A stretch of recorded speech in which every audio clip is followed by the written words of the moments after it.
Good morning in Christ everyone and have a blessed day. Welcome back to my channel, Abdon Divilla.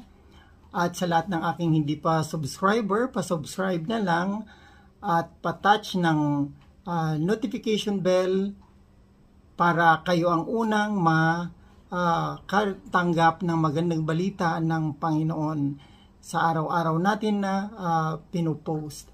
At paki-share and like na rin at sa inyong mga mahal sa buhay para hindi lang tayo ang mabless kundi mabless din natin ating mga mahal sa buhay, and at the same time maikalat natin ang magandang balita ng Panginoon dahil yan ang gusto sa atin ng Panginoon.